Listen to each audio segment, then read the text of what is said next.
Hello friends, welcome back to my channel. आज हम पढ़ने वाले हैं एक्यूट इन्फ्लेमेशन के बारे में। इससे पहले हमने कवर किया था मैकेनिज्म ऑफ इन्फ्लेमेशन।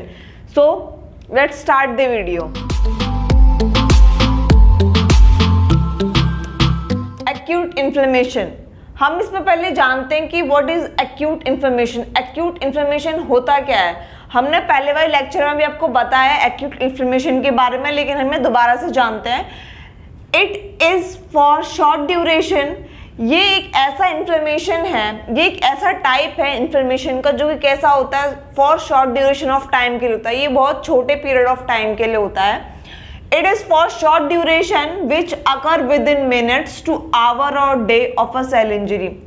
जब भी सेल इंजरी होती है उसके कुछ मिनट तक, कुछ आवर तक या कुछ दिन तक ये रहता है, ठीक है। उसके बाद में क्या हो जाता है, ये हील होने लग जाता है। It shows early body reactions and followed by repair। ये क्या होता है, इसमें जो भी सिम्टम्स होते हैं, जो भी चीज़ें होती हैं, जो भी जिस भी सेल इंजरी होती है वो जल्दी दिख जाती है और क्या होता है, उसका जल्दी से रिपेयर होना स्टार्ट भी हो जाता है। तो हम उसी को कहते हैं एक्यूट इन्फ्लेमेशन, जो कि ऐसी इन्फ्लेमेशन जो कि सेल इंजरी जिसमें हो और वो बहुत कुछ टाइम के लिए हो, डे, मिनट या आवर के लिए हो, उसके बाद वो हील हो जाए, सही हो जाए, ठीक है। तो ये जो एक्यूट इन्फ्लेमेशन है, इसके कॉजेज क्या हो सकते हैं, इसके कारण क्या क्या हो सकते हैं, किस किस वजह से ये हो सकती है। तो इसमें है, फर्स्ट है इन्फेक्शन। इन्फेक्शन मतलब कि किसी भी इन्फेक्टिव एजेंट से जो कि हमें इन्फेक्शन कर सकता है। फिजिकल, जैसे कि ट्रॉमा वगैरह या फिर रेडिएशंस, टेम्परेचर, इसकी वजह से भी। हीट, केमिकल्स मतलब कि टॉक्सिन्स, ऑर्गेनिक सॉल्वेंट्स, इन सब की वजह से भी क्या हो सकता है, हमें एक्यूट इन्फ्लेमेशन हो सकता है। सेकंड है फिर इसमें साइंस। इसके अगर किसी को एक्यूट इन्फ्लेमेशन हुआ है तो उसके साइन कौन कौन से होंगे? इसके साइन मैंने आपको पहले ही बताए थे, वही यहाँ सेम साइन होंगे कि जिसको भी इन्फ्लेमेशन हुआ है, एक्यूट या क्रॉनिक जो भी, लेकिन उसके स्टार्टिंग में जो सिम्टम्स होंगे, जो साइंस होंगे, वो क्या होंगे, वो सेम होंगे। रेडनेस आएगी, हीट होगी, pain, swelling, loss of function. मतलब कि जो भी पर्टिकुलर एरिया होगा जहां पे भी सेल इंजरी हुई होगी, वो क्या हो जाएगा, वहां पर रेडनेस आ जाएगी, हीट होने लगेगा, पेन होने लगेगा, स्वेलिंग और loss of function of that particular area, ठीक है। अब इसके बाद है फीचर्स क्या क्या होंगे एक्यूट इन्फ्लेमेशन के। इसमें क्या क्या होगा, इसमें होगा first intravascular activation of platelets. सबसे पहले क्या होगा, जो इंट्रावस्कुलर एक्टिवेशन ऑफ प्लेटलेट का हो जाएगा, मतलब जो प्लेटलेट हैं वो एक्टिव हो जाएंगे। हम लोग जानते हैं प्लेटलेट जो होती हैं वो बहुत ज़्यादा इंपॉर्टेंट होती हैं हमारे क्लॉटिंग प्रोसेस के लिए। अगर किसी को भी इंजरी हो जाती है और उस टाइम पे ब्लीडिंग स्टार्ट हो जाती है तो क्या होता है, वहाँ सबसे पहले हमारी कौन एक्टिव होती हैं, प्लेटलेट, क्योंकि वही क्या करती हैं, वही क्लॉटिंग प्रोसेस स्टार्ट करती हैं ताकि जो ब्लड है हमारी बॉडी से ज़्यादा रिलीज ना हो और जिससे कि पेशेंट को ज़्यादा प्रॉब्लम ना हो। इसीलिए सबसे पहले क्या होगा, इंट्रावस्कुलर एक्टिवेशन ऑफ प्लेटलेट्स का वो एक्टिवेशन स्टार्ट हो जाएगा। सेकेंड है accumulation of fluid at inflamed area. अब क्या होगा कि जो फ्लूइड हैं, फ्लूइड्स मतलब जो कि रिक्वायर्ड फ्लूइड्स हैं, वो जो कि उस इंजरी को, जो उस पर्टिकुलर इंजरी को ठीक करेंगे इन्फ्लेम्ड एरिया पे, वहाँ पे एक्यूमुलेशन होना स्टार्ट हो जाएगा, वहाँ जमा होना स्टार्ट हो जाएगा, ठीक है। अब थर्ड है polymorphonuclear neutrophils as inflame cell. Polymorphonuclear neutrophils क्या होते हैं, ये एक तरह के हमारे इम्यून सेल्स होते हैं। ये क्या होते हैं, ये फर्स्टली एक्टिव होते हैं जब भी हमें कोई इंजरी वगैरह होती है उस टाइम पे ये बहुत जल्दी से क्या होते हैं, ये एक्टिव होते हैं जल्दी से और क्या करते हैं, वहाँ पर जहाँ भी इन्फ्लेमेशन हो रहा है सबसे पहले जाके वहाँ पे मूव करते हैं। ये हमारे एक तरह के इम्यून सेल्स हैं जो कि हमारे को किसी भी इन्फेक्शन से बचाने में बहुत ज़्यादा मदद करते हैं। अब इसके बाद जो नेक्स्ट पॉइंट है वो है पर्पस ऑफ एक्यूट इन्फ्लेमेशन। मतलब कि एक्यूट इन्फ्लेमेशन क्यों होना चाहिए, उसका पर्पस क्या है, क्यों हो एक्यूट इन्फ्लेमेशन, तो हम इसमें वही पढ़ेंगे। फर्स्ट है to eliminate the injurious agent. मतलब कि एक्यूट इन्फ्लेमेशन इसलिए होना चाहिए टू एलिमिनेट होता है हटाना या फिर रिमूव करना, एलिमिनेट करना, जो द इंजूरियस एजेंट, जो भी एजेंट है, जो भी एनिमी है उसको, मतलब कि जिस भी enemy in the sense of injurious agent, जो भी ऐसा एजेंट है जो कि हमको इंजरी कॉज कर सकता है, सीवियर इंजरी कॉज कर सकता है, उसको एलिमिनेट करना, उसको हटाना, ये किसका पर्पस है? ये एक्यूट इन्फ्लेमेशन का पर्पस है फर्स्ट। सेकंड है to prevent the spread of injurious agent, मतलब कि किसको बचाना? प्रिवेंट करना होता है बचाना, प्रिवेंट द स्प्रेड, स्प्रेड फैलना, ताकि वो जो है इंजरी होने के बाद किसको बचाना? ताकि जो इंजरियस एजेंट है वो फैल ना जाए पूरी बॉडी के अंदर, तो और या उस पर्टिकुलर एरिया में ऐसे इस तरीके से ना फैले कि जिससे कि क्या हो, उसको पेशेंट जो भी हो, पेशेंट हो, पर्सन हो, उसको ज़्यादा प्रॉब्लम ना हो। तो उसको भी बचाने के लिए क्या होता है कि एक्यूट इन्फ्लेमेशन अपना वर्क करता है। थर्ड है to remove necrotic cells and tissues, और उन सेल्स को हटाने के लिए जो कि नेक्रोटिक सेल्स या टिश्यूज है। नेक्रोटिक वो होता है जो मैंने बताया था आपको, जिससे कि ये कहाँ लीड करते हैं? नेक्रोटिक सेल्स लीड करते हैं सेल डेथ की तरफ, कि सेल की डेथ ना हो जाए, क्योंकि हमें पता है एक्यूट इन्फ्लेमेशन में हमें क्या चाहिए? हमें सेल की रिकवरी जल्दी चाहिए होती है, और ये हमें बताया आपको, ये शॉर्ट ड्यूरेशन ऑफ टाइम के लिए होता है। तो इसमें क्या है कि अगर वो नेक्रोटिक सेल स्टेज में पहुंच गया है तो क्या होगा? उसकी वो जो सेल है, जो भी पर्टिकुलर सेल है, वो क्या होगा? कुछ टाइम बाद उसकी परमानेंटली डेथ हो जाएगी, जो कि नहीं चाहिए। तो टू रिमूव, उस चीज को हटाने के लिए क्या किया जाता है? ये भी एक पर्पस है किसका? एक्यूट इन्फ्लेमेशन का। फोर्थ वन है to initiate the repairing process, और क्या पर्पस है? टू इनिशिएट होता है स्टार्ट करना द रिपेयरिंग प्रोसेस, जो भी रिपेयरिंग प्रोसेस है वहां पे, जिससे कि जो भी इन्फ्लेमेशन हुई है, जो भी मतलब जो कि सेल इंजरी हुई है, वो क्या हो, वो जल्दी से रिपेयर हो जाए, और जो भी पर्सन है वो ठीक होके अपनी नॉर्मल स्टेट में आ जाए, और जो सेल्स हैं वहाँ के जो कि इंजर्ड हुए हैं वो भी अपने नॉर्मल स्टेट में आ जाएं। ये सारे पर्पस किसके हैं? पर्पस ऑफ एक्यूट इन्फ्लेमेशन के बारे में। अब इसके बाद नेक्स्ट पॉइंट है इवेंट्स ऑफ एक्यूट इन्फ्लेमेशन। ऐसे कौन कौन से इवेंट्स हैं जो कि एक्यूट इन्फ्लेमेशन में होते हैं? तो बेसिकली यहाँ पे दो इवेंट्स होते हैं हमारे एक्यूट इन्फ्लेमेशन में। फर्स्ट है हमारा वास्कुलर इवेंट एंड सेकंड है सेलुलर इवेंट। ये दो इवेंट हमारे होते हैं किस टाइम पे? एक्यूट इन्फ्लेमेशन में। वास्कुलर इवेंट्स में क्या होता है कि वास्कुलर इवेंट्स में हमारा ब्लड का जो फ्लो है, प्लाज्मा प्रोटीन का फ्लो है, ये क्या होता है, इसमें ये चीजें होती हैं। जैसे कि वास्कुलर इवेंट्स में there will be increase in the blood flow. इसमें क्या होता है कि जो ब्लड फ्लो है उसका जो रेट होता है वो इंक्रीज हो जाता है to bring cells and proteins to the site of injury. क्या करने के लिए? जहाँ पे भी इंजरी हुई है वहाँ पे प्रोटीन, प्लाज्मा प्रोटीन्स को पहुँचाने का, या और भी सेल्स के ऐसे कंपोनेंट्स जो कि इंजरी को ठीक करने के लिए, हील करने के ज़्यादा रिक्वायर हो, उनको at that particular area where injury is done. तो वहाँ जहाँ पे इंजरी हुई है उस वाली जगह पे क्या करना? उन सेल्स को पहुंचाना, या उन प्रोटीन पार्ट्स को पहुंचाना, या प्लाज्मा प्रोटीन्स को पहुंचाना जो कि रिक्वायर हैं उस पर्टिकुलर इंजरी को ठीक करने के लिए। ठीक है, तो ये इसमें ये होता है।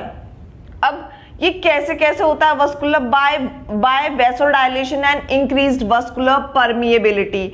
इसमें क्या होता है कि जो वेसल्स है, ब्लड वेसल्स है, वो डायलेट हो जाती हैं। जैसे कि मैंने इससे पहले वाले पार्ट में, मतलब मैकेनिज्म वाले पार्ट में, ये मैंने बताया था आपको कि वहाँ पर वैसोडाइलेशन कैसे होता है। इसमें मेनली दो केमिकल, एनो नाइट्रिक ऑक्साइड, हिस्टामिन और बहुत सारे पोस्टाग्लैंडिन्स क्या करते हैं? मदद करते हैं इसमें वैसोडाइलेशन में। हिस्टामिन और एनो की वजह से क्या होता है हमारा वहाँ पे वैसोडाइलेशन हो जाता है, जिसकी वजह से पहले क्या होता है, अगर आपने इससे पहला वाला पार्ट नहीं देखा है, मतलब कि मैकेनिज्म वाला पार्ट नहीं देखा है आपने, तो आप वो जाके पहले देख लीजिए। उसका जो लिंक है वो डिस्क्रिप्शन में दिया है, बिकॉज आपको ये पार्ट तभी समझ में आएगा जब आप इससे पहला वाला पार्ट देख लेंगे। ठीक है, तो उसमें क्या होता है, पहले जो हमारी ब्लड सेल्स होती हैं, मतलब ब्लड वेसल होती है, वो नॉर्मल होती है। ये हमारी स्किन है, जो भी आउटर लेयर स्किन, ये जो ब्लड वेसल होती है इसमें ब्लड फ्लो होता है, ये वैसो कॉन्स्ट्रिक्ट,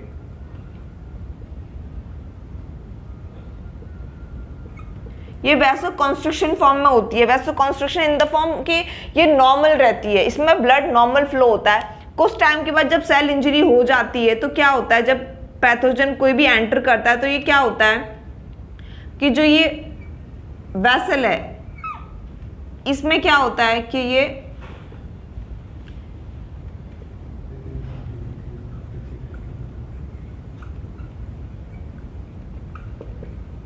वैसो डायलेशन होता है, मतलब कि वेसल का डायलेशन हो जाता है। जो ब्लड वेसल है वो डायलेट हो जाती है, मतलब जो उसका ल्यूमिन साइज है, पहले उसका ल्यूमिन साइज ये था, अब उसका ल्यूमिन साइज बड़ा हो जाता है, ल्यूमिन साइज, ठीक है। तो ये वैसो डायलेशन हो जाता है। ये होता है किसकी वजह से, हिस्टामिन, प्रोस्टाग्लैंडिन्स, नाइट्रिक ऑक्साइड, ये कुछ रिस्पॉन्सिबल होते हैं। यहाँ पे ये एपिडर्मल या फिर एपिथेलियल जहाँ पर कि सेल इंजरी हुई है उसकी वजह से। अब यहाँ पे हमें पता है कि ब्लड का फ्लो, ऑब्वियस सी बात है कि यहाँ वैसो कॉन्स्ट्रिक्शन था, यहाँ वैसो डायलेशन था, तो ब्लड फ्लो ज़्यादा होगा क्योंकि यहाँ सेल इंजरी हुई है। यहाँ मान लीजिए सेल इंजरी हुई है और यहाँ पे पैथोजेंस हैं, तो क्या होगा कि पैथोजन को खत्म करने के लिए यहाँ ब्लड फ्लो बढ़ेगा। क्यों बढ़ेगा, बिकॉज यहाँ पे ऐसे सेल्स का, ऐसे ब्लड सेल्स का आना जरूरी है जो कि इस साइट पर जाके पहुंचे और क्या करें, वो जो पर्टिकुलर एजेंट आया है, जो बाहर से जो एनिमी आया है उसे खत्म करें। तो यही उनका काम होगा, इसीलिए यहाँ पे ब्लड फ्लो बढ़ जाएगा। और ब्लड फ्लो बढ़ने की वजह से क्या होगा, इंक्रीज वस्कुलर परमिएबिलिटी, मतलब कि जो वेसल्स की परमिएबिलिटी है वो बढ़ जाएगी, जिससे क्या होगा, जिससे कि क्या होगा, इसके बढ़ने से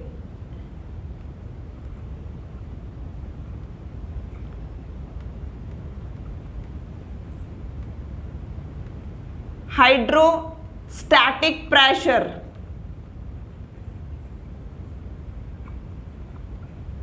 इंक्रीज हो जाएगा। जिससे क्या होगा, हाइड्रोस्टैटिक प्रेशर इंक्रीज हो जाएगा और जो भी प्लाज्मा प्रोटीन्स होंगी इस ब्लड के अंदर, जो भी प्लाज्मा प्रोटीन्स होंगी वो यहाँ हल्का हल्का, क्योंकि वेसल डायलेट हुआ है तो डायलेट होने से क्या होगा, यहाँ पर थोड़ी सी यहाँ स्पेस बन जाएगा, जिससे क्या होगा, जो भी यहाँ प्लाज्मा प्रोटीन्स होंगी, प्लाज्मा प्रोटीन्स क्या करेंगी, बाहर जाने लगेंगी, इस वाले स्पेस में जाने लगेंगी। तो क्या होगा उससे यहाँ, ये क्यों होगा, क्योंकि यहाँ पे हाइड्रोस्टैटिक प्रेशर इंक्रीज हो गया है, ऑस्मोटिक प्रेशर इंक्रीज हो गया है, जिसके जो भी प्लाज्मा प्रोटीन्स हैं वो यहाँ पे मूव करने लगेंगी और उसी को हमने यहाँ बोला है वस्कुलर परमिएबिलिटी इंक्रीज हो जाएगी, ठीक है। तो इसमें ये हमने पढ़ा, और ये किसकी, यहाँ पे वैसोडाइलेशन हुआ और इंक्रीज इन वस्कुलर परमिएबिलिटी हो जाएगी। किसकी वजह से होता है वैसोडाइलेशन, नाइट्रिक ऑक्साइड, हिस्टामिन और प्रोस्टाग्लैंडिन्स की वजह से ये हुआ है। आप इसके लिए पहला वाला पार्ट देख सकते हैं, मैं आपको फिर बोल रही हूँ, आपको जब तक ये चीज़ समझ में नहीं आएगी तब तक ये समझ में नहीं आएगा, तो आप इससे पहला वाला पार्ट मतलब कि मैकेनिज्म ऑफ इंफॉर्मेशन जाके पहले देख लीजिए, उसको समझ लीजिए, देन ये पार्ट आपको समझ में आएगा इजीली। फिर सेकंड इवेंट क्या होता है हमारा इसमें, सेकंड इवेंट होता है सेलुलर इवेंट। सेलुलर इवेंट में आपको नाम से समझ में आ रहा होगा कि सेल्स वाला इवेंट्स। इसमें क्या होता है, रिक्रूटमेंट ऑफ ल्यूकोसाइट्स, मतलब इसमें क्या होता है कि इसमें ना देखा जाता है किसको, leukocytes. Leukocytes stands for WBCs, white blood cells को ही हम क्या कहते हैं, ल्यूकोसाइट्स कहते हैं। WBCs को मैंने बताया था, WBCs में सारी चीजें आ जाती हैं, macrophages, neutrophils, natural killer cells, basophils, neutrophils, सारी चीजें आ जाती हैं इसमें, मास्ट सेल्स, ठीक है। तो रिक्रूटमेंट ऑफ ल्यूकोसाइट्स इसमें देखा जाता है सेलुलर इवेंट्स में कि जो WBCs हैं उनको देखा जाता है कि कौन सी WBCs जो यहाँ पे आके अपना एक्शन करेंगी, ठीक है, चेक किया जाता है। सेकेंड है activation of leukocytes leading to the process of destruction of invader, मतलब कि अब ल्यूकोसाइट्स का क्या हो जाता है, एक्टिवेशन, मतलब WBCs का एक्टिवेशन हो जाता है, एक्टिव हो जाती है, किसके लिए, leading to the process of destruction of invader, किस चीज के लिए, जो भी इन्वेडर इन द सेंस मतलब कि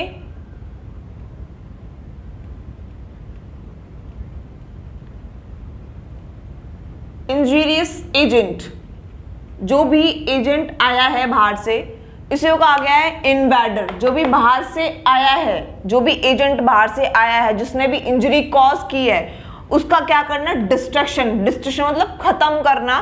वो प्रोसेस स्टार्ट हो जाता है किसके थ्रू, लीकोसाइट्स के थ्रू, मतलब WBCs के थ्रू वहां पे। एंड प्रोडक्शन ऑफ मीडिएटर्स, और ऐसे ऐसे मीडिएटर्स को क्या करना, उनको प्रोडक्शन करना जो कि किसके लिए रिक्वायर है, जो कि डिस्ट्रक्शन ऑफ इंजरियस एजेंट के लिए रिक्वायर है, उसको खत्म करने के रिक्वायर है। ठीक है, इसमें ये हो गया। अब इसमें थर्ड पॉइंट है डन बाय फैगोसाइटोसिस। जो सेलुलर इवेंट है वो किसके थ्रू होता है, वो होता है डन बाय फैगोसाइटोसिस। फैगोसाइटोसिस एक ऐसा प्रोसेस जिसमें कि सेल, जो भी सेल्स है वो क्या करते हैं, वो भी जो इंजरियस एजेंट आया है या फिर जो भी इन्फेक्टिव एजेंट, उसको खा जाते हैं। जैसे कि मैक्रोफेजेस। मैक्रोफेजेस क्या करती हैं कि जैसे कोई भी एजेंट है बाहर से आया है, ये वाला एजेंट है, इंजरियस एजेंट है, ये क्या करेगा, मैक्रोफेजेस क्या करेंगी, उसको आके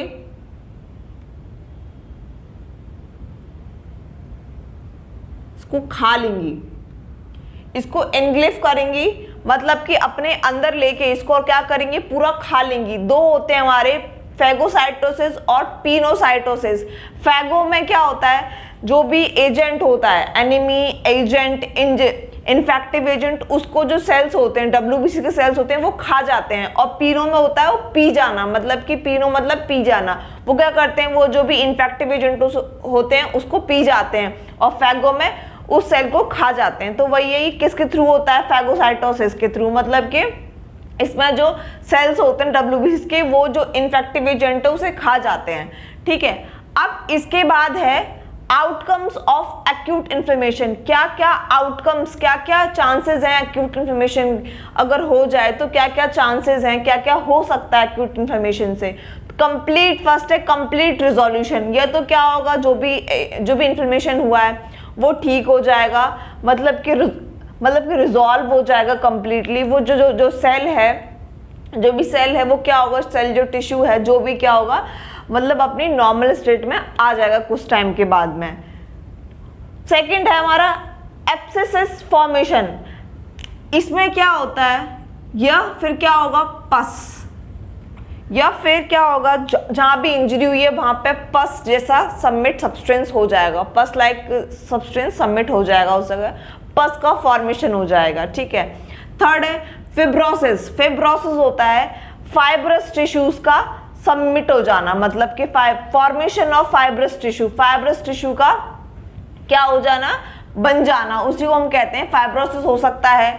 फोर्थ है प्रोग्रेशन टू क्रॉनिक इन्फ्लेमेशन। और अगर ये भी हो सकता है कि अगर एक्यूट इन्फ्लेमेशन ठीक नहीं होता है किसी किसी कंडीशन में, तो it's may leads to the chronic inflammation, मतलब कि ऐसा इन्फ्लेमेशन जो कि बहुत लंबे समय तक चलने वाला इन्फ्लेमेशन होगा और जिसमें कि बहुत सारी प्रॉब्लम्स आ सकती हैं पेशेंट को। और क्या पता कि बाद में जाके क्रॉनिक में कभी कभी ये भी होता है कि वो जो पर्टिकुलर एरिया है वो नेक्रोटिक सेल्स में भी कन्वर्ट हो सकता है, क्योंकि वहाँ पे बहुत लंबे समय तक क्या होता है कि सेल हैं वो जल्दी से रिकवर नहीं हो पाते, और कभी कभी किसी किसी कंडीशन में उनकी जो पर्टिकुलर सेल है उसकी डेथ भी हो सकती है। ठीक है, तो ये सब आउटकम थे हमारे एक्यूट इन्फ्लेमेशन के। अब इसके बाद है morphological pattern of acute inflammation. कैसे पता चलेगा कि ये जो मार्फोलॉजिकल पैटर्न से कि कैसे कौन सा इन्फ्लेमेशन है, ये कौन कौन से पैटर्न शो करता है मार्फोलॉजिक एक्यूट इन्फ्लेमेशन। उसमें क्या है, फर्स्ट है सिरोसिस इन्फ्लेमेशन। इसमें क्या होता है, आउटपोरिंग ऑफ थिन फ्लूइड। इसमें क्या, इस वाले इन्फ्लेमेशन में क्या होता है कि आउटपोरिंग ऑफ थिन फ्लूइड, इसमें एक पतला सा एक फ्लूइड, मतलब एक पतला सा तरल पदार्थ, मतलब कि फ्लूइड टाइप का एक लिक्विड निकलता रहता है हमेशा।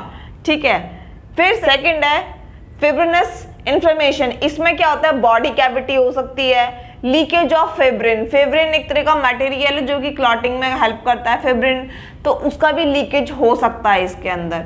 फिर है थर्ड वन है सबप्यूरेटिव इन्फ्लेमेशन। इसमें क्या हो सकता है, इसमें पस और प्यूरुलेंट एक्सुडेट, मतलब कि इसमें पस टाइप का मटेरियल मिल सकता है, या फिर प्यूरुलेंट एक्सुडेट मतलब कि इसमें पस टाइप का मटेरियल निकल भी सकता है कंटिन्यूसली, और एब्सेसिस मतलब लोकलाइज कलेक्शन ऑफ पस, जहाँ भी मतलब कि जहाँ भी इंजरी हुई है वहाँ पे क्या हो जाएगा, वहाँ पे कलेक्शन ऑफ पस, वहाँ पे पस जमना स्टार्ट हो जाएगा, उसी को कहा गया है क्या, सबप्यूरेटिव इन्फ्लेमेशन।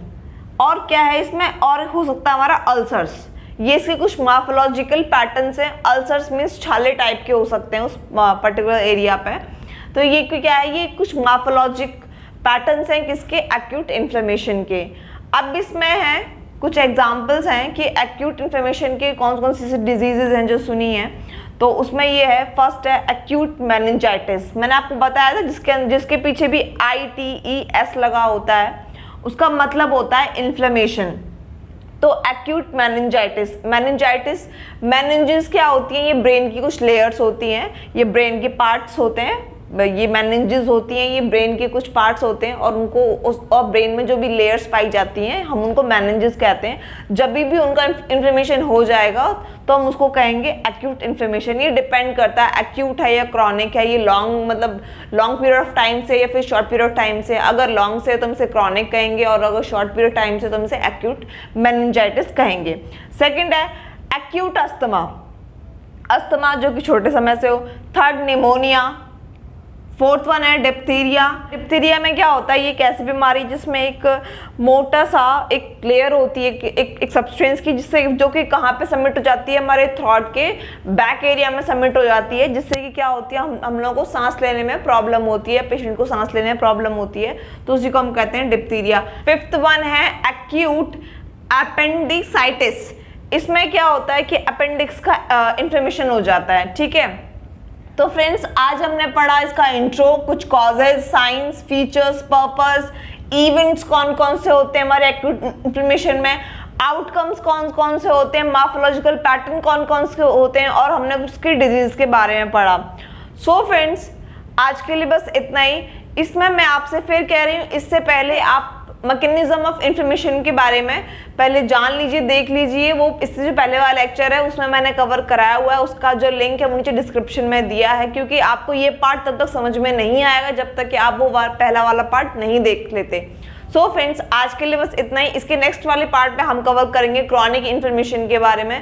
तब तक के लिए अगर आपको ये वीडियो पसंद आया तो प्लीज इसे लाइक करो, शेयर करो, कमेंट करो, सब्सक्राइब करो, which is NC Pharma Studies। Thank you.